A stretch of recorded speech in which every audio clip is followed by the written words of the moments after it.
Hey guys, welcome back to my channel. Happy February to all of you. I hope that January has treated you kindly and you've had a lovely month. Speaking of which, my first month of the year has been intense, to say the least. As I mentioned a few weeks ago, I was hired as an interior design consultant for a very special project that I can start talking about in 2 weeks, and I cannot wait to share it with you guys. Although it's been such a creatively charged and productive month, the month was also a bit tricky in terms of maintaining a sense of balance and still keeping my priorities straight. And anytime this happens to me, when things kind of fall out of balance, the only way I know how to cope is to take some time to recalibrate and realign myself with my goals, because if there's one thing I've learned, with the right mindset, you can achieve anything. It doesn't matter if you're running 3 businesses, have to be there for your family, for your friends, and at the same time be there for yourself and take care of yourself. You can take it all on if your mind is in the right place. So I thought that I would talk about how to cultivate that mindset of a person that gets things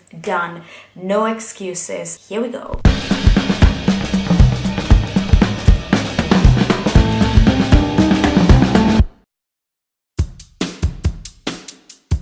In the words of the great Julie Andrews, let's start at the very beginning. You've probably heard me talk about how fickle motivation is. I've always found that the moment that you really need to feel motivated, motivation has left the building. I'm here, motivation's over there. So in the absence of motivation, what can you really depend on? In my experience, the most important step that you can take before you start any sort of transformational journey, a journey of working really hard towards a goal, you've got to know why you're doing it. You have to find your why before you figure out the how. That is just absolutely key. It is a step you cannot skip, must be done. Finding out the why of things can be a bit complicated. It's not as sexy as finding out the how. It's not as awesome as photoshopping your face on your dream body and being like, yeah, I feel good. But for instance, if you're going to start a new business, or you want to look for a new job, or you're trying to ask someone out, whatever that is,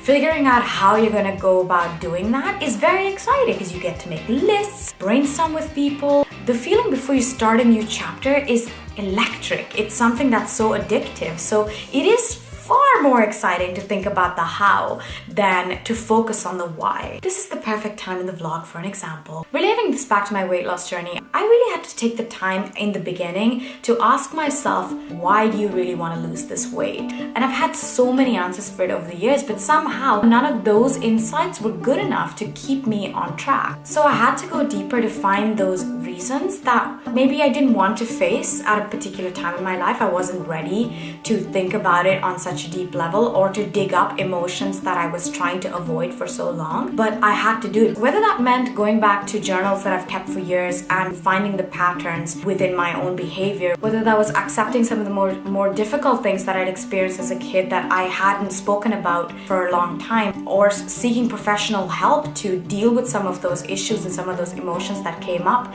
while thinking about it. To be ready to do whatever it takes to achieve something, you really truly need to know why you want to achieve it so badly, because that is what you can hold on to when things start feeling difficult, and when you feel like stopping, or you feel like this is too hard, man, I can't do this. Another thing that I can relate this to is that when I tell people about different things that I do for a living, be it making films, making music, designing spaces, creating content, a lot of the times I find that people are confused by it, are taken aback by it, don't quite understand it. Reactions like that don't really discourage me, but they are not encouraging. In moments like that, it's very easy to feel defensive about what you do, or have the need to prove something to someone. This is true of if you're on a nutritional plan, or you're very serious about your workouts. There'll always be somebody at a party or somewhere you go who are like, come on, you know, one slice of pizza is not going to kill you. But what I found, that the minute that you figure out why you're doing something,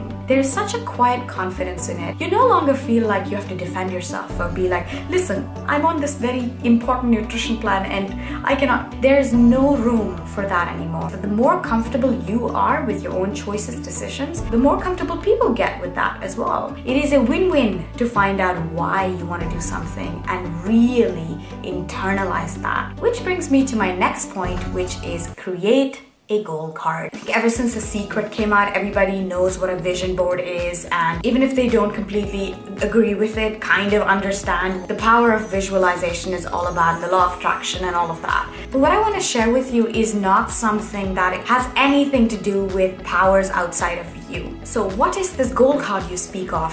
Here it is. A goal card is not like a vision board where you wish for something or you're sort of putting it out there to manifest it. A goal card is a simple, beautiful tool to train your mind to believe you are living in a state of already having achieved your goals. This is not the practice of saying, in 2 months I will be, in a year from now I will have. The idea of a goal card is to write down and tell yourself daily that I am here. I have this. It is to train your mind to live in a state of fulfillment from already having achieved your goals. At first, reading this back to myself made me feel a bit uncomfortable. I'm very used to talking about in the future I will be, but to say I am strong, lean, I have this much money in savings, I have achieved this with my business, I have done this, I am that was much harder. Somewhere along the way of doing this religiously, daily, something switched. It's not something I can explain in words. All I can say is that my daily life, everything I do is the direct result of internalizing the words on the goal card and not saying I will, but telling myself that I am. So if you're not already doing this, this is something that I think will change your life. Try to read it once in the morning and once at night, but if that's too much, read it once a day. Really take the time to internalize it, and I truly hope that you will try this out. And if you do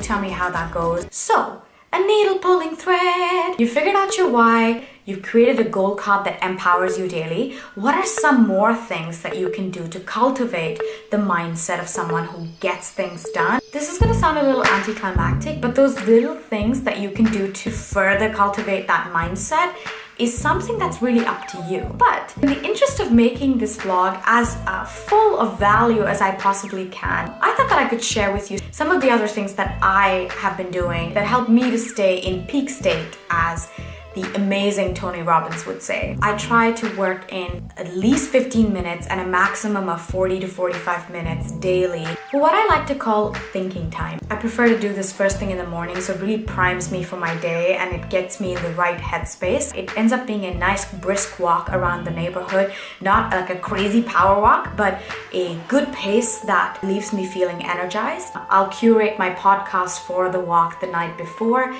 based on which area of my life I really want to put my focus on during that time. If I'm on my way to a workout, I'll always think about what it is that I want to achieve during that workout. Really come to every workout with a fresh start, leaving behind the ego of what you might have achieved in the previous session. Surrounding myself with people who inspire me, who keep me motivated, who teach me things, who are out there trying to achieve their own goals but have a tremendous love for life and understand that life is awesome and it is meant to be loved and lived. And lastly, I want to talk about a very crucial element that is so instrumental in keeping you in the right headspace towards achieving your goals, and that is gratitude. I thought I knew what gratitude was all about, but the combination of finding out my why, really planting myself in what I wanted for my life through my practices of the goal card and everything I've talked about, that feeling grateful didn't feel the way it used to. I never felt on the inside of gratitude. I always had a little distance from it in a way that I felt like I knew that I needed to be grateful. And I tried to put myself in that place. But over the last year, I didn't feel like I had to try anymore. Gratitude became the default setting. Waking up every morning and appreciating that I get to live this life, that I'm even sitting here sharing this with you, it's impossible not to feel grateful for that. The more I planted myself in this search for what I truly wanted for my life, what I truly wanted to contribute to the world, I couldn't help but already feel the gratitude that I would feel when I achieved those goals. Having attitude gratitude and feeling grateful is so key to being in the right headspace. So those were my little pointers for cultivating the kind of mindset that will help you achieve anything you want for your life. I hope this has been of value to you, and I thank you so much for watching. If you haven't subscribed yet, please subscribe because it really supports my channel. I release a new vlog every week on Tuesdays. If you have pointers of your own for me, please share them with me in the comment box below. And do come back next week because I'm going to be taking you behind the scenes for a lovely brand collaboration that I'm working on. Until then, do re mi fa sol la ti do, so do. See you next week.